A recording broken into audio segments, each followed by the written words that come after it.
عن عبد الله بن مسعود رضي الله تعالى عنه عبد الله بن مسعود رضي الله تعالى عنه বর্ণনা بينما يصلي رسول الله صلى الله عليه وسلم بفناء الكعبة একবার আল্লাহর নবী কাবা চত্বরে নামাজ আদায় করতেছে। নামাজ আদায় করার সময় আশেপাশে কাফেররা বৈশা আল্লাহর নবীর এই নামাজ আদায়ের দৃশ্য দেখতেছে। কাফেরদের মধ্যে একজন বলতে লাগলো, আইয়ুকুম ইয়াজিউ বিসসালাত জাজুরি আলি ফুলান, তোমাদের মধ্যে কে পারবা অমুক এলাকায় যাবা, যাওয়ার পর ওই এলাকার উটের নারী বুড়ি পায়খানা প্রস্রাবগুলা আনবা, আনার পর মুহাম্মদ যখন সিজদায় যাবে তার কাঁধের মধ্যে রেখে দিবা। এটা বলার পর সবচেয়ে পাপিষ্ঠ নিকৃষ্ট এক ব্যক্তি, তার নাম উকবাহ ইবনে আবি মুআইত, সে দাঁড়াইছে। সে বলল, আমি পারবো। ওই এলাকায় গেছে, উটের নারী বুড়ি এগুলা আনছে, আনার পর নবীজি সিজদায় গেছে। নবীর এই কাঁধের উপরে উটের এই প্রস্রাব পায়খানা গোবর নারী বুড়ি রেখে দিচ্ছে। নবীজি নামাজ পড়তেছে। আব্দুল্লাহ ইবনে মাসউদ রাদিয়াল্লাহু তাআলা আনহু বলেন, লা উগাইরু শাইআ লাউ কানা লি মানআ, আমার কিছু করার ছিল না, হায় যদি আমি বাধা দিতে পারতাম। এটা বলতেছে। ফাজাআলা বা'দুহুম ইউহিলু ইলা বা'দিন, নবীজি সিজদার মধ্যে আছে। একবার কল্পনা করেন, আল্লাহ নবী সিজদায়, তার কাঁধের উপরে উটের নারী বুড়ি গুলা দেওয়া। কাফেররা পাশ থেকে হাসাহাসি করতেছে। হাসতে হাসতে একজন আরেকজনের উপর লুটু পুটু খায়। হাসতে হাসতে একজন আরেকজনের উপর পড়ে যাচ্ছে যে দেখো দেখো মুহাম্মদ কি করে। এইভাবে নবীজিকে কষ্ট দিয়েছে, কর্মের কষ্ট। কিন্তু রাসূল সাল্লাল্লাহু আলাইহি সাল্লাম এই কর্মের কষ্ট এটা সওয়ার পরেও আল্লাহ নবী সাল্লাল্লাহু আলাইহি সাল্লাম দাওয়াত অবিচল ভাবে দিয়েছেন, তিনি পিছপা হন নাই। সহিহ বুখারীর বর্ণনা 4815 নম্বর হাদিস। একবার নবীজি কাবা চত্বরে দাঁড়ায় রয়েছে। ইদ আকবালা উকবা ইবনু আবি মুআইত, উকবা ইবনে আবি মুআইত নামে একটা পাপিষ্ঠ আসছে। আসার পর নবীজির গলার মধ্যে এইভাবে চাদর দিয়া পেঁচাইছে। লাওয়া সাওবাহু ফি উনুকিহি, এইভাবে নবীর কাঁধে চাদর দিয়া পেঁচাইছে। পেঁচায়া খানাকাহু বিহি খানকান শাদীদা, দুই দিক দিয়ে এইভাবে চাদর দিয়া টান দিছে। এইভাবে টান দিছে, কল্পনায় আনেন, এইভাবে টান দিছে। টান দেওয়ার পর ফাঁসি লাগলে মানুষের যেমন কষ্ট হয়, আমাদের নবীর ওরকম কষ্ট হচ্ছিল। টান দিছে, জোরে টান দিছে, খুব কষ্ট হইতেছিল। ফাজা আবু বকর সিদ্দিক রাদিয়াল্লাহু তাআলা আন, আবু বকর সিদ্দিক রাদিয়াল্লাহু তাআলা আনহু আসলেন। আসার পর ফাআখাযা বিমানকিবিহি, উকবা ইবনে আবি মুআইতের ঘাড় ধরে ধাক্কা দিলেন আর বললেন, আতাকতুলুনা রাজুলান আইয়াকুলা রাব্বিয়াল্লাহ ওয়া ক্বাদ জাআকুম বিল বাইয়িনাতি মির রাব্বিকুম। আচ্ছা, তোমরা কি একটা মানুষকে এই কারণে হত্যা করবা যে সে বলে আমার রব হলো আল্লাহ, আর তোমাদের কাছে তিনি প্রমাণ নিয়ে এসেছেন, এই কারণে একটা লোককে কি তোমরা হত্যা করবা? এটা বললেন। তো দেখেন, নবীজির গলায় ফাঁস লাগায়া নবীজিরে মেরে ফেলার চেষ্টা করেছিলেন। তো আল্লাহর নবী দাওয়াতের কাছ থেকে পিছপা হন নাই। এইভাবে দাওয়াত দিতে দিতে রাসূলুল্লাহ সাল্লাল্লাহু আলাইহি সাল্লামকে যথেষ্ট নির্যাতন তারা করেছে। তো আল্লাহ রাসূল সাল্লাল্লাহু আলাইহি সাল্লাম পিছপা হন নাই। ক্বালা রাসূলুল্লাহ সাল্লাল্লাহু আলাইহি ওয়াসাল্লাম বাল্লিগু আন্নী ওয়ালাউ আয়া, আমার পক্ষ থেকে একটা আয়াত যদি তোমরা জানো, এটা অন্যের কাছে তাবলীগ করো, প্রচার করো, পৌঁছায় দাও। তাহলে নবীজি আর যেহেতু আসবে না, শেষ নবী তিনি, তারপরে এই দায়িত্ব এখন উলামায়ে কেরামের, আমাদের, আমার, আপনার সমস্ত মুমিনের দায়িত্ব এখন নবীর কাজটা অন্যের কাছে পৌঁছায় দেওয়া।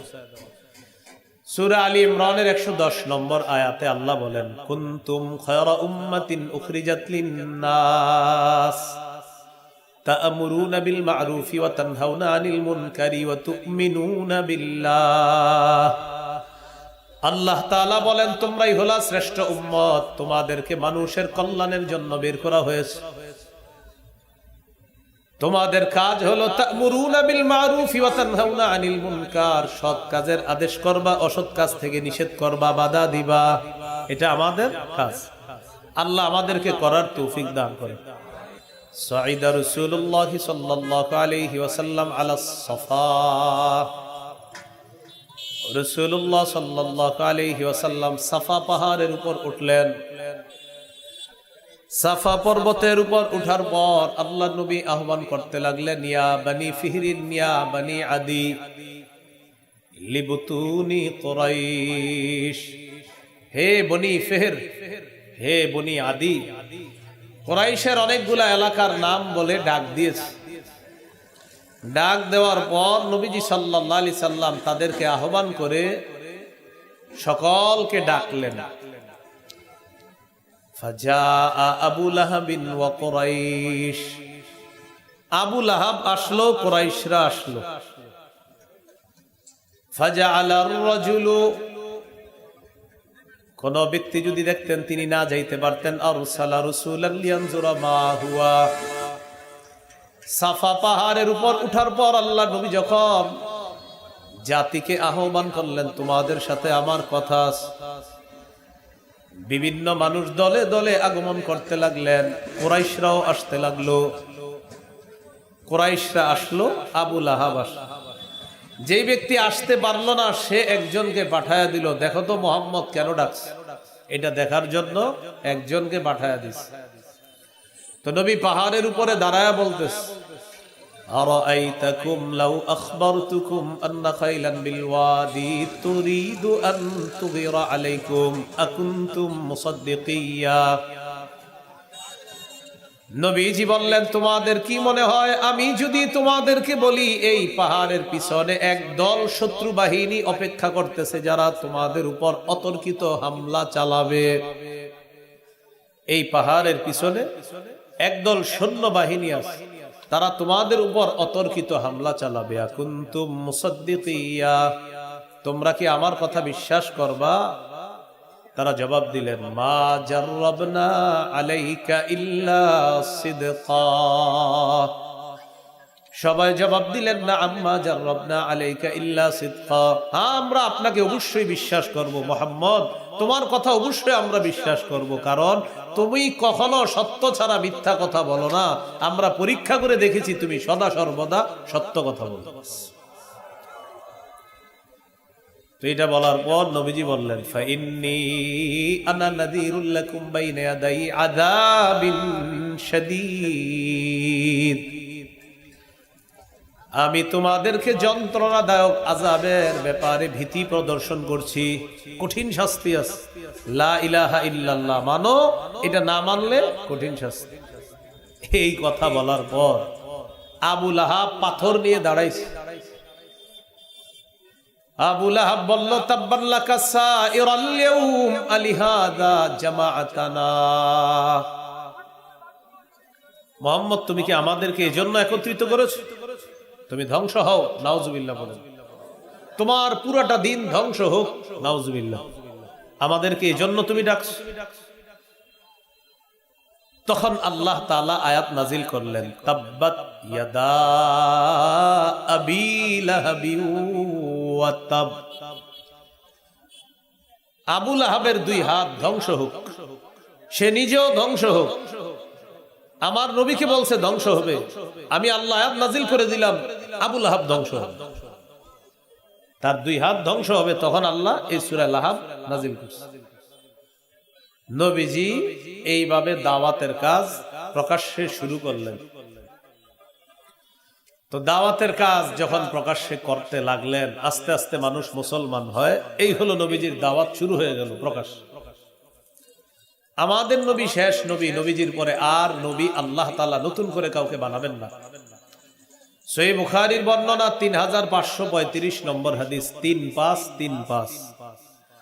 قال رسول الله صلى الله عليه وسلم إن مثلي ومثل الأنبياء من قبلي كمثل رجل بنى بيتا فأحسنه وأجمله إلا موضع لبنة في زاوية। নবীজি বলেন, আমার দৃষ্টান্ত আর আমার পূর্ববর্তী যারা তাদের দৃষ্টান্ত হলো এমন এক ব্যক্তির মতো, যে ব্যক্তি একটা ঘর বানিয়েছে। তাকান, একটা ঘর, বলেন এটা কি একটা ঘর। ফাআহসানাহু ওয়া আজমালা, ঘরটা সুন্দরভাবে সাজিয়েছে। ইল্লা মাউদিআ লাবিনাতিন ফি জাওয়িয়া, ঘরের কোনায় একটা ইটের জায়গা পরিমাণ ফাঁকা আছে। বলেন তো সবাই, ঘর কি সমাপ্ত না অসমাপ্ত?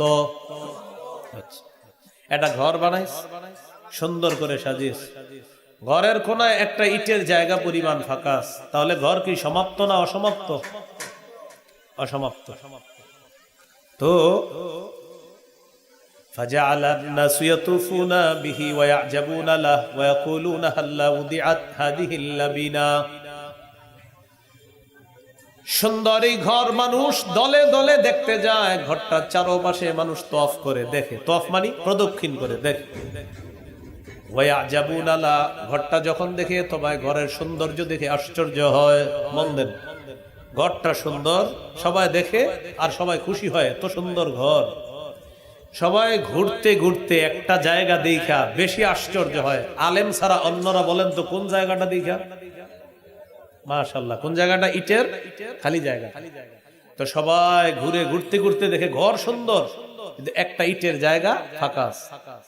তখন সবাই বলে ওয়ায়াকুলুনা হাল্লা উদিআত হাযিহিল লাবিনা, এই ইটের জায়গাটা কেন ফাঁকা, ইট কেন লাগানো হয় নাই? আমাদের নবী বলেন আনাল লাবিনা ওয়া আনা খাতামুন নবিয়্যিন লা নবিয়্যা বাদি। শোনো তোমরা, আমি হলাম সেই ইট। সুবহানাল্লাহ। আদম নবী থেকে ঈসা নবী পর্যন্ত নবুয়তের ঘর আল্লাহ সাজিয়েছে। ঘরটাকে নবুয়তের রঙে আল্লাহ রঙিন করেছেন। একটা ইটের জায়গা ফাঁকা, যেই জায়গাটা ফাঁকা এই জায়গা অন্য জায়গা নয়, ওই ইটটা হলাম আমি নবী মুহাম্মদ। আমার মাধ্যমে এই ইটের জায়গা পূরণ করে নবুয়তের ঘরের সৌন্দর্যের সমাপ্ত আল্লাহ করেছেন। আনা খাতামুন নবিয়্যিন লা নবিয়্যা বাদি, শোনো আমি শেষ নবী, আমার পরে আর কোন নবী হবে না। আমি শেষ নবী, আমার পরে আর কোন নবী হবে না। এই হলো নবীজি সাল্লাল্লাহু আলাইহি সাল্লাম বলে দিলেন আমাদের নবী শেষ নবী, তারপরে আর নবী হবে না। তো যেহেতু নবী হবে না, তো এই কাজ করবে কে? দাওয়াতের কাজ। সহিহ বুখারীর বর্ণনা 3461 নম্বর হাদিস। قال رسول الله صلى الله عليه وسلم بلغوا عني ولو آية। আমার পক্ষ থেকে একটা আয়াত যদি তোমরা জানো, এটা অন্যের কাছে তাবলীগ করো, প্রচার করো, পৌঁছায় দাও।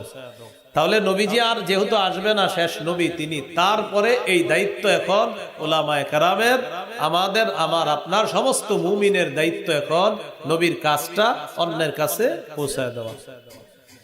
সূরা আলী ইমরানের 110 নম্বর আয়াতে আল্লাহ বলেন কুনতুম খায়রা উম্মাতিন উখরিজাত লিন-নাস তা'মুরুনা বিল মা'রুফি ওয়া তানহাউনা আনিল মুনকারি ওয়া তু'মিনুনা বিল্লাহ। আল্লাহ তাআলা বলেন তোমরাই হলা শ্রেষ্ঠ উম্মত, তোমাদেরকে মানুষের কল্যাণের জন্য বের করা হয়েছে। তোমাদের কাজ হলো তা'মুরুনা বিল মা'রুফি ওয়া তানহাউনা আনিল মুনকার, সৎ কাজের আদেশ করবা, অসৎ কাজ থেকে নিষেধ করবা, বাধা দিবা। এটা আমাদের কাজ। আল্লাহ আমাদেরকে করার তৌফিক দান করেন। উলামায়ে কেরামের পরামর্শে নবীওয়ালা কাজ নবীর ওয়ারিসদের থেকে শিখে, নবীর ওয়ারিসরা যেভাবে বলবে ওইভাবে এই কাজটা যেন আমরা করতে পারি, অন্ধ অনুকরণ যেন ছেড়ে সঠিক অনুসরণ করে এই কাজ সবাই করতে পারি। আল্লাহ তৌফিক দান করেন। তাহলে এই কাজ করার দায়িত্ব এখন সবার। বলেন, এই কাজ করার দায়িত্ব এখন সবার, সবাইকে এই কাজ করতে হবে। আল্লাহ তাআলা বুঝার তৌফিক দান করেন। এখন কথা হলো, এটা করতে গিয়ে কিছু কাজ আছে, কিছু গুণাবলী লাগবে আপনার। সেই গুণাবলীর মধ্যে 1 নাম্বার গুণ হলো ইখলাস। বলেন, 1 নাম্বার গুণ কি? ইখলাস থাকতে হবে এই কাজে যারা করব। নবীজি সাল্লাল্লাহু আলাইহি সাল্লামের এই কাজ যারা করব, কাজের মধ্যে ইখলাস থাকতে হবে। সূরা জুমারের 11 নম্বর আয়াতে আল্লাহ বলেন কুল ইন্নী উমিরতু আন আ'বুদাল্লাহা মুখলিসাল লাহুদ্দিন। আল্লাহ তাআলা বলেন, নবী আপনি বলেন আমাকে আদেশ করা হয়েছে আমি যেন দিনকে একনিষ্ঠ করে আল্লাহর জন্য ইবাদত করি। আমি যেন দিনকে একনিষ্ঠ করে ইবাদত করি, এই ব্যাপারে আমাকে আদেশ করা হয়েছে। এই 1 নাম্বার ইখলাস। 2 নাম্বার আইয়াতাকিদা আন্নাহু ওয়ারিসুন বিদাওয়াতিহি সাল্লাল্লাহু আলাইহি ওয়াসাল্লাম লিনাবিয়িনা মুহাম্মাদিন সাল্লাল্লাহু আলাইহি ওয়াসাল্লাম। যতজন ব্যক্তি দাওয়াতের কাজ করবে সবার এটা বিশ্বাস করতে হবে, আমি এই কোরআন সুন্নাহ প্রচার করার ক্ষেত্রে আমি আল্লাহ নবীর একজন ওয়ারিস। এই কথাটা বিশ্বাস করা, এই কথা কি করা? বিশ্বাস করা। আমরা নবীর ওয়ারিস। যারা অনুপস্থিত আছে তাদের কাছে এটা পৌঁছে দেওয়া, এটা আমাদের দায়িত্ব, কর্তব্য। রাসূলুল্লাহ সাল্লাল্লাহু আলাইহি ওয়াসাল্লাম বলেন, ইয়া আইয়ুহান নাস ইন্না রাব্বাকুম ওয়াহিদ। হে লোক সকল, তোমাদের রব একজন। ওয়া আবাকুম ওয়াহিদুন, তোমাদের পিতা একজন। তোমাদের রব একজন, তোমাদের পিতা একজন। আলা লা ফাদলি আরবিয়্যিন আলা আজমিয়্যিন ওয়ালা লি আজমিয়্যিন আলা আরবিয়্যিন ওয়ালা লি আহমার আলা আসওয়াদা ওয়ালা লি আসওয়াদা আলা আহমার ইল্লা বিত্তাকওয়া। নবীজি বলেন, আরবের উপর অনারবের কোনো প্রাধান্য নাই, অনারবের উপর আরবের কোনো শ্রেষ্ঠত্ব নাই, কালোর উপর লালের কোনো শ্রেষ্ঠত্ব নাই, লালের উপর কালা মানুষের কোনো শ্রেষ্ঠত্ব নাই। নবীজি বলেন, পার্থক্য হবে ইল্লা বিত্তাকওয়া, তাকওয়ার মাধ্যমে হবে পার্থক্য। কিসের মাধ্যমে? তাকওয়া। তোমরা সবাই কাজ করবা, সাদা হও, কালো হও, লাল হও, যেই রঙের হও, কাজ করবা। তোমাদের মাঝে কোনো শ্রেষ্ঠত্ব নাই, শ্রেষ্ঠত্ব হবে তাকওয়ার ভিত্তিতে। সাথে সাথে নবী আয়াত তেলাওয়াত করলেন, ইন্না আকরামাকে সবচেয়ে বেশি ভয় করে সে হলো সবচেয়ে সম্মানিত। সুবহানাল্লাহ। তো রাসূলুল্লাহ সাল্লাল্লাহু আলাইহি সাল্লাম এটা বলার পর বললেন, আলা হাল বাল্লাগতু, আচ্ছা আমি কি আমার দায়িত্ব পালন করেছি? নবীজি বললেন, সবাই বললেন, ক্বালু বালা ইয়া রাসূলুল্লাহ, জি হুজুর আপনি আপনার দায়িত্ব পালন করেছেন। নবীজি বললেন, আলা ফাল্যুবাল্লিগিশ শাহিদুল গায়বা, এখানে যারা উপস্থিত আছে, অনুপস্থিত যারা আছে তাদের কাছে আমার এই দাওয়াত, এই দায়িত্ব তোমরা পৌঁছায়া দিবা। তাহলে আমরা সবাই এই দায়িত্ব এখন পৌঁছানোর জন্য এটা আমাদেরকে আদেশ করা হয়েছে, দায়িত্ব সকলকে পৌঁছাইতে হবে। 3 নাম্বার গুণ, আইয়াকুনা সাবিতা, অটল থাকতে হবে, মজবুত থাকতে হবে। নবীর কাজ করতে গিয়ে কোনো রকম হতাশ হওয়া যাবে না। সূরা আনকাবুতের মধ্যে আল্লাহ বলেন, ওয়ালাকাদ আরসালনা নূহান ইলা কওমিহি ফালাবিথা ফীহিম আলফা সানাতিন ইল্লা 50 আমা। আল্লাহ তাআলা বলেন, নূহ নবীকে আমি তাদের জাতির মাঝে প্রেরণ করলাম। নূহ নবী তাদেরকে দাওয়াত দিলেন 950 বছর, 50 বছর কম 1000 বছর। নূহ নবী দাওয়াত দেওয়ার পর জাতি যখন জুলুম করলো, ফাআখাযাহুমুত তুফানু ওয়া হুম যালিমুন, জাতি যখন জালেম সাব্যস্ত হলো, প্লাবন বন্যা এসে তাদেরকে পাকড়াও করলো, জালেম অবস্থায় তাদেরকে শেষ করে দিল, ধ্বংস করে দিল। নূহ নবী 950 বছর অবিচলতার সাথে দাওয়াত দিয়েছেন, কখনো দাওয়াত থেকে তিনি পিছপা হন নাই। 4 নাম্বার গুণ, দাওয়াতের কাজ করতে গেলে কথার কষ্ট সহ্য করতে হবে। কিসের কষ্ট? কথার কষ্ট। সব নবীরা সহ্য করছে। সূরা আনআমের 34 নম্বর আয়াতে আল্লাহ বলেন, ওয়ালাকাদ কুযযিবাত রুসুলুম মিন ক্বাবলিক ফাসাবারু আলা মা কুযযিবু ওয়া উযু হাত্তা আতাহুম নাসরুনা। নবী আপনার পূর্বে যত রাসূল দুনিয়াতে পাঠানো হয়েছে, সমস্ত রাসূলকে কষ্ট দেওয়া হয়েছে, ওয়া উযু কষ্ট দেওয়া হয়েছে, কুযযিবু মিথ্যাবাদী সাব্যস্ত করা হয়েছে। এরপরেও তারা এই কথাগুলা ধারণ করেছে, এই কথাগুলার উপর তারা অটল থেকেছে, তারা সৎ কাজ করেছে, এই কথাগুলা তারা সহ্য করে নিয়েছে। এই জন্য দাওয়াতের কাজ করতে গেলে কেউ যদি আপনাকে মিথ্যাবাদী বলে, এটা আপনাকে সহ্য করতে হবে। অনেক মাহফিলে অনেক আলোচকরা আলোচনা করে, ঠিক না? দেখা যায় কর্তৃপক্ষের অনেকে আইসা তারে বাধা দেয়, বলে কি হুজুর আপনি এটা ঠিক বলেন নাই। এইগুলা বললে ওই আলোচক এটাকে ধৈর্যের সাথে নিতে হবে, কারণ তাদের এই স্বভাব আবু জাহেল মার্কা স্বভাব। এই জন্য এটা নিতে হবে সঠিকভাবে। এটা তো বল 4 নাম্বার শর্ত হলো কথার, এটা সহ্য করতে হবে। আরেকটা হলো কর্মের আঘাত। বলেন কিসের আঘাত? এটাও সহ্য করতে হবে। সহিহ বুখারীর বর্ণনা 240 নম্বর হাদিস, عن عبد الله بن مسعود رضي الله تعالى عنه عبد الله بن مسعود رضي الله تعالى عنه বর্ণনা بينما يصلي رسول الله صلى الله عليه وسلم بفناء الكعبة একবার আল্লাহর নবী কাবা চত্বরে নামাজ আদায় করতেছে। নামাজ আদায় করার সময় আশেপাশে কাফেররা বৈশা আল্লাহ নবীর এই নামাজ আদায়ের দৃশ্য দেখতেছে। কাফেরদের মধ্যে একজন বলতে লাগলো, আইয়ুকুম ইয়াজিউ বিসসালাহ জাজুরি আলি ফুলান, তোমাদের মধ্যে কে পারবা অমুক এলাকায় যাবা, যাওয়ার পর ওই এলাকার উটের নারী বুড়ি পায়খানা প্রস্রাব গুলা আনবা, আনার পর মুহাম্মদ যখন সিজদায় যাবে তার কাঁধের মধ্যে রেখে দিবা। নাউজুবিল্লাহ। কে পারবা? এটা বলার পর সবচেয়ে পাপিষ্ঠ নিকৃষ্ট এক ব্যক্তি, তার নাম উকবাহ ইবনে আবি মুআইত, সে দাঁড়াইছে। সে বলল, আমি পারবো। ওই এলাকায় গেছে, ওটের নারী বুড়ি এগুলা আনছে, আনার পর নবীজি সিজদায় গেছে। নবীর এই কাঁধের উপরে ওটের এই প্রস্রাব পায়খানা গোবর নারী বুড়ি রেখে দিচ্ছে। নবীজি নামাজ পড়তেছে।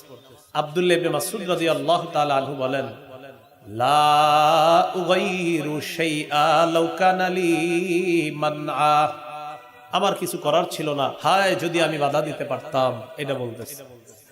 ফাজাআলা বা'দুহুম ইউহিলু ইলা বা'দিন, নবীজি সিজদার মধ্যে আছে। একবার কল্পনা করেন, আল্লাহ নবী সিজদায়, তার কাঁধের উপরে উটের নারী বুড়ি গুলা দেওয়া। কাফেররা পাশ থেকে হাসাহাসি করতেছে। হাসতে হাসতে একজন আরেকজনের উপর লুটুপুটু খায়। হাসতে হাসতে একজন আরেকজনের উপর পড়ে যাচ্ছে যে দেখো দেখো মুহাম্মদ কি করে।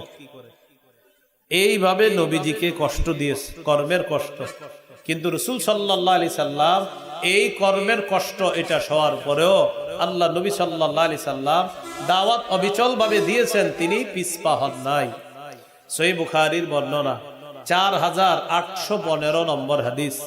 একবার নবীজি কাবা চত্বরে দাঁড়ায় রয়েছে। ইদ আকবালা উকবা ইবনু আবি মুআইত, উকবা ইবনে আবি মুআইত নামে একটা পাপিষ্ঠ আসছে। আসার পর নবীজির গলার মধ্যে এইভাবে চাদর দিয়া পেঁচাইছে। লাওয়া সাওবাহু ফি উনুকিহি, এইভাবে নবীর কাঁধে চাদর দিয়া পেঁচাইছে। পেঁচায়া খানাকাহু বিহি খানকান শাদীদা, দুই দিক দিয়ে এইভাবে চাদর দিয়া টান দিছে। এইভাবে টান দিছে, কল্পনা আনেন, এইভাবে টান দিছে। টান দেওয়ার পর ফাঁসি লাগলে মানুষের যেমন কষ্ট হয়, আমাদের নবীর ওরকম কষ্ট হচ্ছিল। টান দিছে, জোরে টান দিছে, খুব কষ্ট হইতেছিল। ফাজাআ আবু বকর সিদ্দিক রাদিয়াল্লাহু তাআলা আনহু, আবু বকর সিদ্দিক রাদিয়াল্লাহু তাআলা আনহু আসলেন। আসার পর ফাআখাযা বিমানকিবিহি, উকবা ইবনে আবি মুআইতের ঘাড় ধরে ধাক্কা দিলেন আর বললেন, তাকতুলুনা রাজুলান আইয়াকুলা রাব্বিয়াল্লাহ ওয়া ক্বাদ জাআকুম বিল বায়িনাতি মির রাব্বিকুম। আচ্ছা, তোমরা কি একটা মানুষকে এই কারণে হত্যা করবা যে সে বলে আমার রব হলো আল্লাহ, আর তোমাদের কাছে তিনি প্রমাণ নিয়ে এসেছেন, এই কারণে একটা লোককে কি তোমরা হত্যা করবা? এটা বললেন। তো দেখেন, নবীজির গলায় ফাঁস লাগায়া নবীজিরে মেরে ফেলার চেষ্টা করেছিলেন। তো আল্লাহর নবী দাওয়াতের কাছ থেকে পিছপা হন নাই। এইভাবে দাওয়াত দিতে দিতে রাসূলুল্লাহ সাল্লাল্লাহু আলাইহি সাল্লামকে যথেষ্ট নির্যাতন তারা করেছে। তো আল্লাহ রাসূল সাল্লাল্লাহু আলাইহি সাল্লাম পিছপা হন নাই। এটা হলো একজন দাওয়াত দিবে যিনি, তার 4 নাম্বার গুণ কথা কর্মের আঘাত সহ্য করা। তার 5 নাম্বার গুণ হবে, 5 নাম্বার বৈশিষ্ট্য হবে, যাদেরকে দাওয়াত দিবে তাদের হেদায়েতের জন্য দোয়া করা। সুবহানাল্লাহ। হেদায়েতের জন্য কি করা? দোয়া করা। একটা গোত্র ছিল নাম দাউস, বলেন কি নাম? আবার বলেন। দাউস, বুখারীর বর্ণনা। নবীজিরে বললেন, হুজুর আপনি দাউসের বিরুদ্ধে। আরেকজন বলল, আল্লাহ কি আর কাউরে পাইলো না নবী বানাইতে, তোমারই বানাইবে? এইভাবে যুবক ছেলেদেরকে বলল, মুহাম্মদ নামে একটা লোক আমগরে দাওয়াত দিতে আসছে, এই লোকটা হলো পাগল। তখন ছেলেরা কি করলো? পাথর ইত্যাদি নিয়ে রাসূল সাল্লাল্লাহু আলাইহি সাল্লামকে আঘাত করা শুরু করলো। নবীজি রক্তাক্ত হলেন। তায়েফের জমিনের মধ্যে আল্লাহ রাসূল সাল্লাল্লাহু আলাইহি সাল্লাম পড়ে রইলেন। হঠাৎ নবীজি বলেন, আমার হুঁশ ফিরে আসছে। মুসলিমের বর্ণনা, বুখারীর বর্ণনা। হুশ ফিরে আসার পর ফাইদা আনা বিকরলিস সাআলিব, কর্নুস সাআলিব নামক একটা জায়গায় দেখি আমি উপরের দিকে তাকাইলাম, তাকায় দেখি জিবরিল আমিন তার ডানা দিয়ে আমাকে ছায়া দিয়ে রাখছে। তখন আমাকে সালাম দিস, আমি সালামের জবাব নিলাম। একজন ফেরেশতা জিবরিল নিয়ে আসছে, ওই ফেরেশতা আমারে সালাম দিস। সালাম দেওয়ার পর ওই ফেরেশতা আমাকে বলল, এই পাহাড়ের দায়িত্বে আমি নিয়োজিত আছি, আল্লাহ আমাকে পাঠাইছে, আপনি বলেন আপনি যদি হুকুম করেন এই দুই পাহাড় চাপা দিয়ে আমি তায়েফবাসীকে ধ্বংস করে দিই। আপনি যদি বলেন দুই পাহাড় চাপা দিয়ে আমি তায়েফবাসীকে ধ্বংস করে দিই। তখন নবীজি বললেন, লা বাল আরজু আইয়ুখরিজাল্লাহু মিন আসলাবিহিম মান ইয়া'বুদুল্লাহ লা ইউশরিকু বিহি শাইআ। তায়েফবাসী আমার দাওয়াত গ্রহণ করে নাই, আমার আশা তাদের ঔরসে যে সন্তানরা আসবে তারা আমার দাওয়াত গ্রহণ করবে, আল্লাহর ইবাদত করবে, আল্লাহর সাথে শিরিক করবে না, তাই তাদেরকে ধ্বংস করার দরকার নাই। তাদের সন্তান আমার দাওয়াত গ্রহণ করবে, তাদের সন্তানরা আমার দাওয়াত গ্রহণ করে তারা মুসলমান হবে, এটা আমি নবী আশাবাদী। রাসূলুল্লাহ সাল্লাল্লাহু আলাইহি সাল্লাম তায়েফ থেকে চলে আসলেন, দাওয়াত দিলেন। নির্যাতনের মাত্রা বাড়তে লাগলো। কাফেররা খালি মিটিং করে নবীজিরে কিভাবে হত্যা করা যায়, নাউজুবিল্লাহ পড়েন। ইতিমধ্যে সাহাবায়ে কেরাম আস্তে আস্তে হিজরত করা শুরু করলেন। সহিহ বুখারীর বর্ণনা 2297 নম্বর হাদিস। এই হাদিসের মধ্যে আসছে, আম্মা জান আয়েশা সিদ্দিকা রাদিয়াল্লাহু তাআলা আনহা বলেন, ফালাম্মা ইবতুলিয়াল মুসলিমুনা, মুসলমানরা যখন পরীক্ষার সম্মুখীন হলেন, খরাজা আবু বকরিন মুহাজিরান কিবালাল হাবাসা, আবু বকর সিদ্দিক হাবশার দিকে হিজরতের উদ্দেশ্যে তিনি রওনা করলেন। কে? আবু বকর সিদ্দিক। তো আবু বকর সিদ্দিকের সাথে গিয়ে ইবনুদ দাগিনা নামে এক নেতা দেখা করছে, করা এলাকার নেতা, নাম ইবনুদ দাগিনা। তো আবু বকর সিদ্দিক রাদিয়াল্লাহু তাআলা আনহুকে গিয়ে বললেন, কোথায় যাচ্ছেন? আইনা আনতা ইয়া আবা বকরিন, আইনা তুরিদু আনতা ইয়া আবা বকরিন। আবু বকর কোথায় যান? তো আবু বকর সিদ্দিক রাদিয়াল্লাহু তাআলা আনহু বললেন, উরিদু আন আসিহা ফিল আরদি ফাআবুদা রাব্বি, আমি নিয়ত করেছি দেশে দেশে সফর করব, ঘুরে বেড়াবো আর আমার রবের ইবাদত করব। এই নিয়ত করছি। কেন? আখরাজানি কওমি, আমার জাতি আমাকে বের করে দিছে। ইবনু দাগিনা নামক নেতা বললেন, ইন্না মিসলাকা লা ইয়াখরুজু ওয়া লা ইউখরাজু, আপনার মতো মানুষকে বের করা যায় না, আপনার মতো মানুষ বের হতে পারে না। ইন্নাকা তুকসিবুল মাদুমা, আপনি অসহায়কে সহায়তা দান করেন, এক নাম্বার।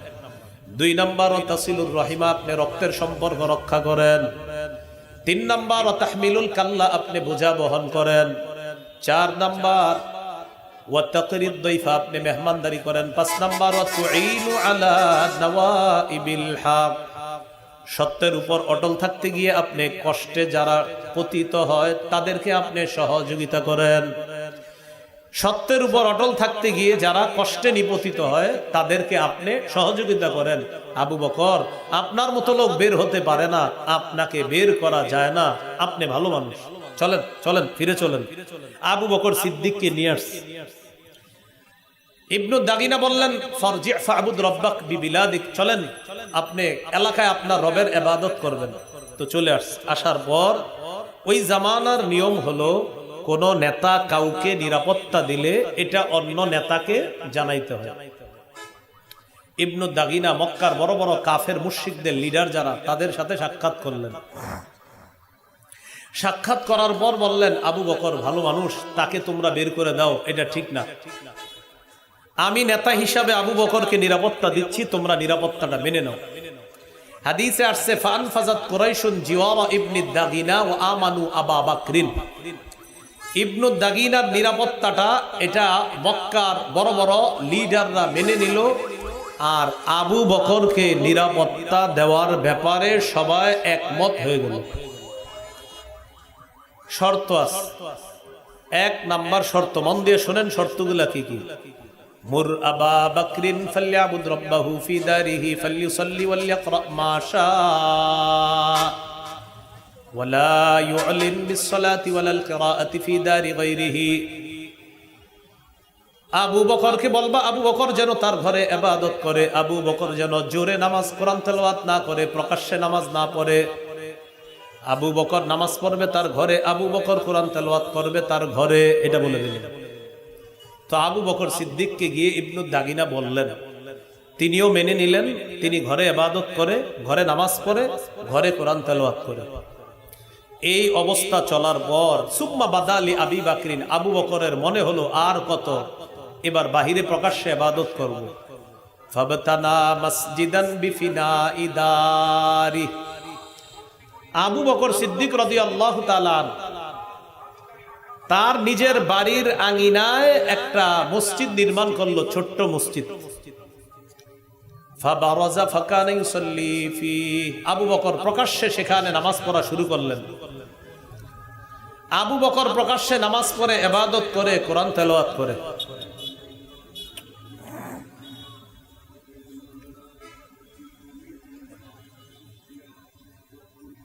এটা 22তম ঐতিহাসিক তাফসিরুল কোরআন মাহফিল। যেহেতু রাস্তার পাশে মাহফিল করেন, ভবিষ্যতে আপনারা একটা তেরপাল দিবেন এই পাশে, যেন গাড়ির আওয়াজ কম আসে। আমি যদি জানতাম এটা রাস্তার পাশে, আমি তো জিন্দিগিতে আসতাম না। আমি কিন্তু আসতাম, ভবিষ্যতে কিন্তু আইনেন না এরকম, রাস্তার পাশে আইনেন না। সোজা হিসাব, আমি রাস্তার পাশে বয়ান করি না, খালাস কথা। রাসূলুল্লাহ সাল্লাল্লাহু আলাইহি সাল্লামের সাহাবী আবু বকর সিদ্দিক রাদিয়াল্লাহু তাআলা আনহুকে, আমি এনে বুঝছি আপনাদেরকে কিছু বোঝানোর জন্য। কেউ মেও পেও পেও কি ঘোড়ার ডিম বুঝবেন আপনারা, হ্যাঁ বুঝতে হবে। তেরপাল লাগাবেন, ডানের তেরপাল, ভাই এটা কষ্ট নিয়েন না, যেটা আমি পারি না এটা আমি বলে দিই। হ্যাঁ, তা আবু বকর সিদ্দিককে নিরাপত্তা দেওয়ার ব্যাপারে তারা একমত হয়ে গেল। তিনি ঘরে ইবাদত করে। তো একদিন তার কাছে মনে হলো প্রকাশ্যে ইবাদত করা দরকার। তিনি ঘরের আঙিনায় একটা ছোট্ট মসজিদ বানাইলেন, সেখানে প্রকাশ্যে নামাজ পড়ে, প্রকাশ্যে ইবাদত করে, কোরআন তেলাওয়াত করে।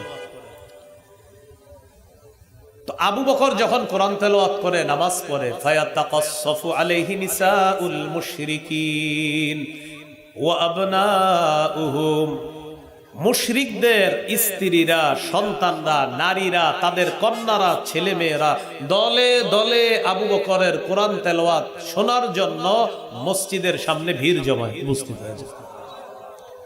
وكان أبو بكر رجلا بكاء لا يملك دمعه حين يقرأ القرآن। আবু বকর সিদ্দিক রাদিয়াল্লাহু তাআলা আনহু যখন কোরআন তেলাওয়াত করতেন, তিনি তার চোখের পানি সংবরণ করতে পারতেন না, চোখের পানি ধরে রাখতে পারতেন না। ফায়াজাবুনা ওয়া ইয়ানজুরুনা ইলাইহি, সবাই আশ্চর্য হয়ে তার দিকে তাকায় থাকতেন, একটা মানুষ এত কান্না করতে পারে কিভাবে। তা আবু বকর সিদ্দিক রাদিয়াল্লাহু তাআলা যখন এইভাবে প্রকাশ্যে ইবাদত করা শুরু করলেন, মক্কার কাফেরদেরকে বিষয়টা ভাবিয়ে তুলল। ফাআফজা যালিকা কুফার কুরাইশিন, কাফের লিডার যারা, তাদেরকে এই বিষয়টা ভাবিয়ে তুলল। তখন তারা ইবনু দাগিনাকে ডাকলো। ডাকার পর বলল, ইবনু দাগিনা, শর্ত ছিল কি, করলা কি? তো ইবনু দাগিনাকে বলল, আবু বকরের কাছে যাও, যাওয়ার পর দুইটা অপশন তার সামনে রাখবা। ইন আহাব্বা আন ইয়াকতাসিরা আলা আন ইয়াবুদা রাব্বাহু ফি দারি, এক নাম্বার আবু বকরকে বলবা হয়তো সে তার ঘরে ইবাদত করবে, অন্যথায় সে যদি প্রকাশ্যে ইবাদত করে তার নিরাপত্তা নামাটা তোমারে যেন ফিরাইয়া দেয়। ইবনু দাগিনা আবু বকরের কাছে গেছে, শিক্ষণীয় বিষয় শুনেন। যাওয়ার পর আবু বকরকে বললেন, আবু বকর হয়তো ঘরে ইবাদত করবেন, না হয় আপনার নিরাপত্তা যে আমি দিয়েছি এটা আমারে ফিরাইয়া দেন। আবু বকর সিদ্দিক বললেন, ইন্নী আরুদ্দু ইলাইকা জিওয়ারাকা ওয়া আরদা বিজিওয়ারিল্লাহ, আমি আপনার নিরাপত্তা ফিরিয়ে দিচ্ছি, আমি আল্লাহর নিরাপত্তায় খুশি। কার নিরাপত্তায় খুশি? আল্লাহর নিরাপত্তায় আমি খুশি, আপনার নিরাপত্তা আমি ফিরিয়ে দিচ্ছি। তো এই কথা বলার পর আবু বকর সিদ্দিক রাদিয়াল্লাহু তাআলা আনহু প্রকাশ্যে ইবাদত করতে লাগলেন। নবীজি একদিন বললেন, শোনো, উরিতু দারা হিজরতিকুম, আমাকে স্বপ্নে তোমাদের হিজরতের ঘরটা, হিজরতের স্থান, হিজরতের জায়গাটা দেখিয়ে দেওয়া হয়েছে স্বপ্নে। এই কথা বলার পর নবী বললেন, রাআইতু সাবখাতান দারা নাখলিন বাইনা লাবাতাইন, দুইটা এলাকার মাঝে খেজুর গাছ বেষ্টিত একটা এলাকা আমি স্বপ্নে দেখলাম, এটাই হবে হিজরতের জায়গা। সবাই দলে দলে হাবশার পরিবর্তে হিজরত করার জন্য এখন রওনা করলেন মদিনায়। রাসূলুল্লাহ সাল্লাল্লাহু আলাইহি সাল্লাম তার সাহাবী আবু বকরকে বললেন, আবু বকর, আমার মনে হচ্ছে অতি তাড়াতাড়ি আল্লাহ আমাকে হিজরতের হুকুম করবে, আর তুমি হবা আমার হিজরতের সাথী, একটু অপেক্ষা করো। আবু বকর সিদ্দিক রাদিয়াল্লাহু তাআলা আনহু তখন দুইটা বাহন লালন পালন করতে লাগলেন। 4 মাস বাবলা গাছের পাতা খাওয়াইতে লাগলেন। এক বাহনে আবু বকর সিদ্দিক চড়বে, আরেক বাহনে নবী চড়বেন। দুইজন একসাথে মদিনায় হিজরতের উদ্দেশ্যে রওনা করলেন। সাহাবায়ে কেরাম মক্কা থেকে চলে গেলেন মদিনায় হিজরত করার জন্য।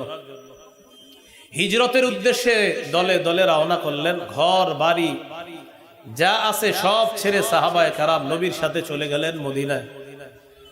মদিনায় যাওয়ার পর আল্লাহ পাক রব্বুল আলামিন এই 13 বছর জুলুম নির্যাতন সহ্য করার পর সূরা হজের আয়াত আল্লাহ নাজিল করলেন, উদিনা লিল্লাযীনা ইউকাতালুনা বিআন্নাহুম যুলিমু। যাদেরকে নির্যাতন করা হয়েছে, অত্যাচার করা হয়েছে, এতদিন অনুমতি দেওয়া হলো, এখন জিহাদের অনুমতি দেওয়া হলো। আর না, অনেক কষ্ট সহ্য করেছেন, এবার জিহাদের অনুমতি প্রদান করা হলো। কি শিখলাম? 13 বছর সন্ত্রাসী সহ্য করার পর হিজরত করে চলে গেলেন মদিনায়। আল্লাহ আয়াত নাজিল করলেন, এবার যদি কাফেররা কোনো ঝামেলা করে, পাল্টা আপনারাও প্রতিহত করবেন। তাহলে সন্ত্রাস স্ত্রীরা, সন্তানরা, নারীরা, তাদের কন্যারা, ছেলে মেয়েরা দলে দলে আবু বকরের কোরআন তেলাওয়াত শোনার জন্য মসজিদের সামনে ভিড় জমায় উপস্থিত হয়েছে। ওয়াকানা আবু বকরিন রাজুলান বাক্কাআন লা ইয়ামলিকু দামাহু হিনা ইয়াকরাউল কুরআন। আবু বকর সিদ্দিক রাদিয়াল্লাহু তাআলা আনহু যখন কোরআন তেলাওয়াত করতেন, তিনি তার চোখের পানি সংবরণ করতে পারতেন না, চোখের পানি ধরে রাখতে পারতেন না। ফায়াজাবুনা ওয়া ইয়ানজুরুনা ইলাইহি, সবাই আশ্চর্য হয়ে তার দিকে তাকায় থাকতেন, একটা মানুষ এত কান্না করতে পারে কিভাবে? তা আবু বকর সিদ্দিক রাদিয়াল্লাহু তাআলা যখন এইভাবে প্রকাশ্যে ইবাদত করা শুরু করলেন, মক্কার কাফেরদেরকে বিষয়টা ভাবিয়ে তুলল। ফাআফজা যালিকা কুফার কুরাইশিন, কাফের লিডার যারা, তাদেরকে এই বিষয়টা ভাবিয়ে তুলল। তখন তারা ইবনু দাগিনাকে ডাকলো। ডাকার পর বলল, ইবনু দাগিনা, শর্ত ছিল কি, করলা কি? তো ইবনু দাগিনাকে বলল, আবু বকরের কাছে যাও, যাওয়ার পর দুইটা অপশন তার সামনে রাখবা। ইন আহাব্বা আইয়াকতাসিরা আলা আইয়াবুদা রাব্বাহু ফি দারি, 1 নাম্বার আবু বকরকে বলবা, হয়তো সে তার ঘরে ইবাদত করবে, অন্যথায় সে যদি প্রকাশ্যে ইবাদত করে, তার নিরাপত্তা নামাটা তোমারে যেন ফিরাইয়া দেয়। ইবনু দাগিনা আবু বকরের কাছে গেছে। শিক্ষণীয় বিষয় শুনেন। যাওয়ার পর আবু বকরকে বললেন, আবু বকর, হয়তো ঘরে ইবাদত করবেন, না হয় আপনার নিরাপত্তা যে আমি দিয়েছি এটা আমারে ফিরাইয়া দেন। আবু বকর সিদ্দিক বললেন, ইন্নী আরুদ্দু ইলাইকা জিওয়ারাকা ওয়া আরদা বিজিওয়ারিল্লাহ, আমি আপনার নিরাপত্তা ফিরিয়ে দিচ্ছি, আমি আল্লাহর নিরাপত্তায় খুশি। কার নিরাপত্তায় খুশি? আল্লাহর নিরাপত্তায় আমি খুশি, আপনার নিরাপত্তা আমি ফিরিয়ে দিচ্ছি। তো এই কথা বলার পর আবু বকর সিদ্দিক রাদিয়াল্লাহু তাআলা আনহু প্রকাশ্যে ইবাদত করতে লাগলেন। নবীজি একদিন বললেন, শোনো, উরিতু দারা হিজরতিকুম, আমাকে স্বপ্নে তোমাদের হিজরতের ঘরটা, হিজরতের স্থান, হিজরতের জায়গাটা দেখিয়ে দেওয়া হয়েছে স্বপ্নে।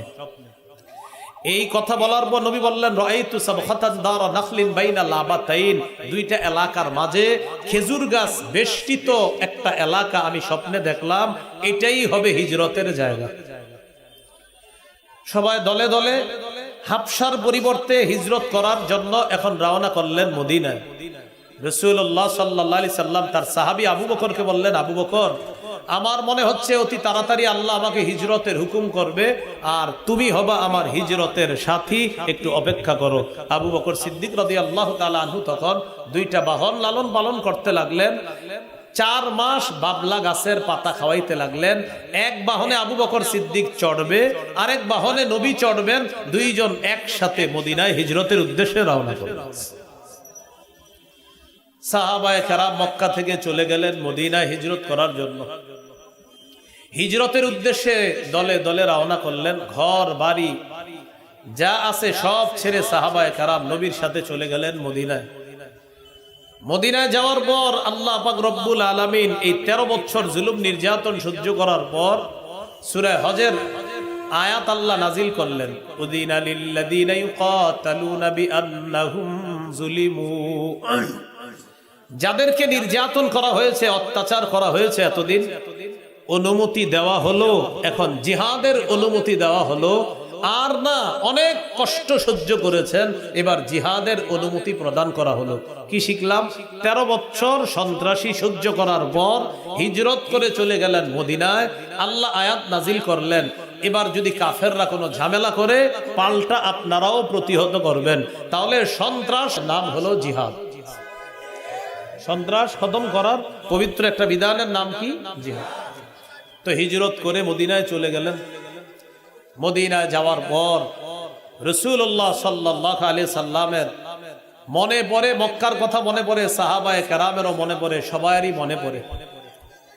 একবার রাসূল সাল্লাল্লাহু আলাইহি সাল্লাম বাইতুল্লাহ জিয়ারত করবে, তওয়াফ করবে, উমরার উদ্দেশ্যে রওনা করলেন। রাসূলুল্লাহ সাল্লাল্লাহু আলাইহি সাল্লাম নবীজি সাহাবায়ে কেরামকে নিয়ে রওনা করলেন। হুদাইবিয়া নামক একটা এলাকা আছে, এলাকায় কাফেররা সবাইকে আটকায় দিছে। আটকায় দেওয়ার পর মুসলমানদেরকে কোনোভাবেই বাইতুল্লাহ প্রবেশ করতে দিবে না, তাওয়াফ জিয়ারত ইত্যাদি কোনো কাজই সম্পাদন করতে দিবে না। ইতিমধ্যে নবীজির পক্ষ থেকে ওসমান গনি রাদিয়াল্লাহু তাআলা আন, তিনি ব্যবসায়ী মানুষ ছিলেন, তার একটা আলাদা মর্যাদা ছিল কাফেরদের কাছে ব্যবসায়ী হিসাবে, তাকে পাঠাইলেন তাদের সাথে কথা বলার জন্য। ইতিমধ্যে খবর প্রকাশ পেয়ে গেল ওসমানকে শহীদ করে দেওয়া হয়েছে। এই কথা ছড়িয়ে যাওয়ার পর নবীজি সাল্লাল্লাহু আলাইহি সাল্লাম বায়াত নেওয়া শুরু করলেন, ওসমান হত্যার বদলা না নিয়ে আমরা মদিনায় ফিরে যাব না। ওই বায়াতকে বলা হয় বাইআতুর রিদওয়ান। গাছের নিচে একটা বায়াত হয়েছিল। এই ব্যাপারে সূরা ফাতিহা আল্লাহ বলেছেন, লাকাদ রাদিয়াল্লাহু আনিল মুমিনিনা ইয ইউবাইউনাকা, নবী আপনার কাছে যারা বায়াত হয়েছে ওই গাছের নিচে, আল্লাহ তাদের সবার উপর সন্তুষ্ট হয়ে গেছে। তো কাফেরদের সাথে একটা চুক্তি হয়েছে। কি চুক্তি হয়েছে? আপনার কাফেরদের পক্ষ থেকে মাথা মোটা টাইপের কিছু কথাবার্তা, কাফেরদের পক্ষ থেকে একদম, আমাদের কেউ যদি মদিনায় যায় তাকে ফেরত দিতে হবে, তোমাদের কেউ যদি মক্কায় আসে তাকে ফেরত দিব না। এই মানে দেখেন কোন ধরনের আপনার চুক্তিনামা ইত্যাদি। তো এই বছর তোমরা সবাই ফিরে যাবা, কেউ মক্কায় ঢুকতে পারবা না। এরপরে কবে আসবা এগুলো চুক্তি হইতেছে, আসার সময় কোনো অস্ত্র আনা যাবে না, কিচ্ছু আনা যাবে না ইত্যাদি চুক্তি করতেছে। এই জাতীয় মাথা মোটা মার্কা চুক্তি যখন কাফেররা খালি পড়তেছে, নবীজি সাল্লাল্লাহু আলাইহি সাল্লাম এই সব কিছু মেনে নিচ্ছে। ওমর ফারুক রাদিয়াল্লাহু তাআলা আনহু বলতেছে, হুজুর এটা কোনো কথা যে তারা যা বলবে আমরা সব মেনে নিব? তখন আল্লাহ তাআলা আয়াত নাজিল করলেন, ইন্না ফাতাহনা লাকা ফাতহাম মুবিনা, নবী আমি আপনাকে স্পষ্ট বিজয় দান করেছি। সুবহানাল্লাহ। কি দান করেছি? স্পষ্ট বিজয়। এটা হলো অতীতকালীন ক্রিয়া। অতীতকালীন ক্রিয়া মানে আমি বিজয় দিয়ে দিছি। অনুবাদ কি? আমি বিজয় দিয়ে দিছি, আমি আপনাকে স্পষ্ট বিজয় দান করলাম। তো এখন তো বিজয় তো হয় নাই। তো ওমর ফারুক রাদিয়াল্লাহু তাআলা হুজুর বলতেছে, হুজুর এটা বিজয়? আল্লাহ বলতেছে আমি স্পষ্ট বিজয় দিয়ে দিয়েছি। তো এটা বলার পর রাসূল সাল্লাল্লাহু আলাইহি সাল্লাম চলে গেলেন সবাইকে নিয়ে। এই হুদাইবিয়ার সন্ধি মেনে নেওয়ার পর বিজয়টা কিভাবে শুরু হয় দেখেন। নবীজির চারিত্রিক বৈশিষ্ট্য গুণাবলী কাফেরদের সামনে নবীর ধৈর্য অবিচলতা দেখে বেঈমানরা দলে দলে মুসলমান হতে শুরু করল। এর 2 বছর পর মতামত আছে এখানে, সময় নিয়ে নবীজি সাল্লাল্লাহু আলাইহি সাল্লাম মক্কায় চূড়ান্তভাবে মক্কা বিজয় করার জন্য রওনা করার মনস্থির করেছিলেন। এখানে কিছু ইতিহাস আছে হাতিব ইবনে আবি বালতাআ রাদিয়াল্লাহু তাআলা আনহুকে নিয়ে। যাই হোক, তো নবীজি সাল্লাল্লাহু আলাইহি সাল্লাম এর পরে সব দল বল নিয়ে যখন মক্কায় আসলেন, মক্কায় আসার আগেই বেঈমান যারা ছিল লিডাররা, তাদের অন্তরে আলাদা এক ধরনের ভীতি সৃষ্টি করে দেওয়া হয়েছে। আসার সময়ও আপনার কয়েকজন আপনার যারা আগে অমুসলিম ছিল তারা মুসলমান হয়েছে, এবং মক্কায় প্রবেশের আগে নবীজির শ্বশুর আবু সুফিয়ান রাদিয়াল্লাহু তাআলা তিনিও কিন্তু আপনার মুসলমান হয়েছে। আবু সুফিয়ান রাদিয়াল্লাহু তাআলা নবীজি মক্কায় আসলেন, আল্লাহ তাআলা যুদ্ধ বিগ্রহ কলহ বিবাদ রক্তপাত ছাড়াই মুসলমানদেরকে মক্কা বিজয় আল্লাহ দান করে দিয়েছেন। তো এই জন্য আল্লাহ আগেই বলছে আমি বিজয় দিয়ে দিয়েছি আপনাকে, বিজয় দান করলাম। আল্লাহ যেহেতু বলছে বিজয় দান করলাম, তো নিশ্চিত মক্কা বিজয় হবে। নবীজি এসে বলেছিলেন আমার কাছে তোমরা কেমন আচরণ করো? তো নবীজি সাল্লাল্লাহু আলাইহি সাল্লামের কাছে তারা বলেছিল যে তোমার কাছে তো আমরা এই ভালো ভালো আচরণ করি, কামনা করি। রসুল সাল্লাল্লাহু আলাইহি সাল্লাম বলেছিলেন আবু সুফিয়ানের ঘরে যারা যাবে তারা নিরাপদ, অমুক জায়গায় যারা আশ্রয় নিবে তারা নিরাপদ। 6 জন ছাড়া, কোন বর্ণনায় 9 জন, কোন বর্ণনায় 11 জন ছাড়া সকলকে সাধারণ ক্ষমা ঘোষণা করে দিয়েছে। তো যাদেরকে ক্ষমা করা হয় নাই এর মধ্যে আপনার আবু জাহেল, তার সন্তানও ছিল ইকরামা ইবনে আবি জাহেল। এই ইকরিমা রাদিয়াল্লাহু তাআলা আনহুকে যদিও ক্ষমা করে নাই প্রথমে, তো পরবর্তীতে সুপারিশের মাধ্যমে তার কাছে দাওয়াত পৌঁছে এবং আল্লাহ রাসূল তাকেও ক্ষমা করে দেয়, তিনিও মুসলমান হয়ে গেছেন। এর মধ্যে একজন হলো হিন্দা রাদিয়াল্লাহু তাআলা আনহার গোলাম ওয়াহশী, যিনি হযরত হামজা রাদিয়াল্লাহু তাআলা আনহুকে শহীদ করেছিল উহুদের যুদ্ধে। এই ওয়াহশী রাদিয়াল্লাহু তাআলা আনহুকেও ক্ষমা করা হয় নাই। নবীজির কাছে দেখা করতে নিয়ে গেছে দাওয়াত দিয়ে নিয়ে যাওয়ার পর নবীজি তার চাচার শহীদের ঘটনাটা ওয়াহশীর কাছে শুনেছিলেন। নবীজি খুব কান্না করেছিলেন শুনে। ওয়াহশীকেও আল্লাহ রাসূল ক্ষমা করে দিয়েছেন এবং তিনিও মুসলমান হয়ে গেছেন। তো এই হলো রাসূল সাল্লাল্লাহু আলাইহি সাল্লামের মক্কা জীবনে দাওয়াতি কার্যক্রম শুরু করার পর 13 বছর নির্যাতন অত্যাচার সহ্য করার পর তাদের অত্যাচারে অতিষ্ঠ হয়ে আল্লাহ রাসূল সাল্লাল্লাহু আলাইহি সাল্লাম হিজরত করে আবু বকর সিদ্দিক রাদিয়াল্লাহু তাআলা আনহুকে নিয়ে মক্কা থেকে মদিনায় চলে গেলেন। সেখান থেকে আবার আল্লাহ তাআলা বিভিন্ন কৌশলের মাধ্যমে মক্কা পুনরায় রাসূল সাল্লাল্লাহু আলাইহি সাল্লাম তথা মুসলমানদের অধীনে আল্লাহ নিয়ে এসেছেন। আনার পর সাহাবায়ে কেরাম মনে করলো অনেকে নবীজি মনে হয় আর মদিনায় যাবে না মক্কা বিজয়ের পর। তো কান্না করা শুরু করে দিয়েছে অনেক আনসারী সাহাবী যারা মদিনা, তাদের কান্না দেখে নবীজি সাল্লাল্লাহু আলাইহি সাল্লাম বলেছিলেন না আমি মদিনায় ফিরে যাব, মদিনায় আমার থাকা হবে, সেখানেই আমি যাব। মক্কাও ভালোবাসি, মদিনাও ভালোবাসি। নবীজি সাল্লাল্লাহু আলাইহি সাল্লাম মদিনাকেই বেছে নিয়েছিলেন, মদিনাতেই তার ইন্তেকাল হয়েছে। আম্মা জান আয়েশা সিদ্দিকা রাদিয়াল্লাহু তাআলা আনহার ঘরে, এখানেই নবীজির ইন্তেকাল হয়েছে, এখানে আল্লাহ রাসূল সাল্লাল্লাহু আলাইহি সাল্লামকে দাফন করা হয়েছে। এই হলো মোটামুটি ভাবে কিভাবে হিজরতের প্রেক্ষাপটটা তৈরি হয়েছিল। কষ্ট ইত্যাদি নির্যাতনের মাধ্যমে প্রেক্ষাপট তৈরি হয়। এরপরে হিজরত করেন, হিজরত করার পর আবার মক্কা আল্লাহ নবী এবং সাহাবীদের অধীনে নিয়ে আসেন। এখান থেকে কয়েকটা বিষয় শিক্ষণীয়, সেটা হলো দাওয়াতি কাজ করতে গেলে কথা, কর্ম ইত্যাদির কষ্ট সহ্য করা, পাশাপাশি নির্যাতনের মাত্রা, অতিষ্ঠ ইত্যাদি যদি মাত্রা খুব বেড়ে যায়, এরপর যদি আমাদের কোথাও যাওয়ার প্রয়োজন হয় সেখানে যাওয়াটা এটাও অন্যায় না, এটাও দোষণীয় না। মুসলমানদের কোনো দেশ শুধু বাংলাদেশ আমরা এমন না, মুসলমানদের দেশ হলো সারা পৃথিবী, সারা পৃথিবী হলো মুসলমানদের জন্য। এই কথাগুলা মাথায় রাখা। মক্কি জীবনের যে 13 বছরটা এটা আমরা বেশি বেশি পড়ব। এরপরে হিজরতের প্রেক্ষাপটটা এটাও আমরা পড়ব। হুদাইবিয়ার যে ঘটনাগুলা বিস্তারিতভাবে আমরা তারিখের কিতাবে পড়ার চেষ্টা করব। আল্লাহ তাআলা আমাদের সকলকে আজকে আমরা যে কথাগুলা শুনলাম, ধৈর্য, অবিচলতা, হিজরত এবং বিজয় ইত্যাদি এই বিষয়গুলা মাথায় রেখে আমরা সবাই যেন রাসূলুল্লাহর আদর্শ আমাদের জীবনে বাস্তবায়ন করতে পারি, আল্লাহ তৌফিক দান করেন। আজকের আলোচনাটা আমার সংকলন মিম্বরের আমানতের একদম প্রথম আলোচনা। আজকের আলোচনাটা মিম্বরের আমানত প্রথম খণ্ডের প্রথম আলোচনাটাই আজকে যে আলোচনাটা করলাম। আরো বিস্তারিত সেখানে পাবেন। যাদের প্রয়োজন হয় 6 খণ্ড আছে গাড়িতে, যদি গাড়ি আশেপাশে থাকে গাড়ি থেকে সংগ্রহ করে নিতে পারেন। 6 খণ্ডই সংগ্রহ করেন, এক এক খণ্ডের আলাদা বিষয়বস্তু ওদের কাছ থেকে জেনে নিয়ে সংগ্রহ করে নিতে পারেন। আল্লাহ তাআলা আমাদের সকলকে যে কথাগুলা শুনলাম বললাম আমরা সবাই যেন আমল করতে পারি। আসসালামু আলাইকুম ওয়া রাহমাতুল্লাহ।